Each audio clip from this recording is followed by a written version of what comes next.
وتعالى أقولك إزاي هتكون شخصية طفلك اللي اتربى على الضرب.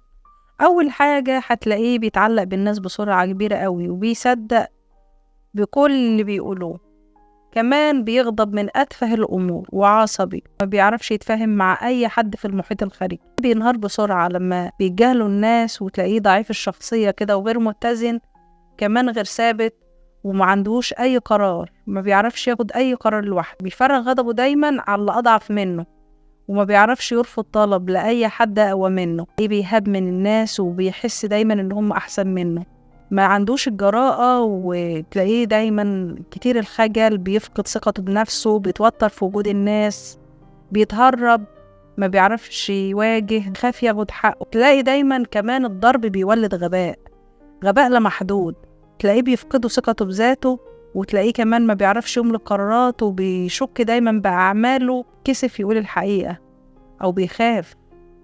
الأمراض النفسية، الضرب دايما بيصنع خوف، والخوف بيخلي فيه كآبة، والكآبة بتخلي أمراض نفسية واجتماعية لا حصر لها. لو أنت عايز تبني لطفلك شخصية قوية، ما تقهرهوش وما تضربهوش وما تسيقش ليه وما تهنهوش وما تشتمهوش، امدحه وعلمه وحسسه دايما ان هو قوي، وان هو يبقى واثق من نفسه، انه يواجه اللي حواليه.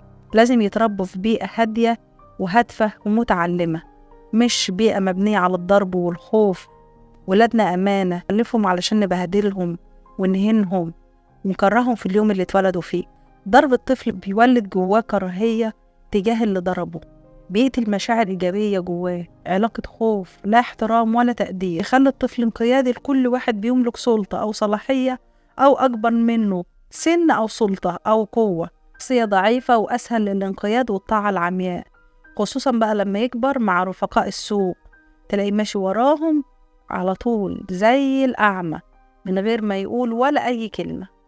كمان الضرب بيقتل التربية المعيارية، التمييز ما بين الغلط والصح، ما بين الحق والباطل، بيقتل كل المعاني دي. الضرب بيلغي الحوار والأخذ والعطاء في الحديث والمناقشة بين الكبير والصغير، بيضيع فرصة التفاهم، إن الطفل يفهم إيه هي دوافع السلوك أو نفسيته أو إيه هي احتياجاته. الضرب بيخلي الطفل يفتقر ويتحرم من حاجاته النفسية للطمأنينة والمحبة والقبول.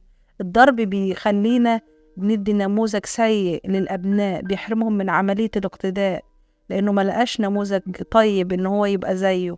الضرب بيزيد من حدة العناد، بيخليه دايما عندي. دايما أغلبية الأطفال بيزود عندهم العدوانية، بيحطم شعوره المعنوي بقيمته الذاتية، بيجعل منه إنسان منطوي على ذاته، خجول، ما يقدرش يتأقلم ولا يتكيف مع الحياة الاجتماعية، ودايما بيعاني من الرهاب الاجتماعي لما بيكبر.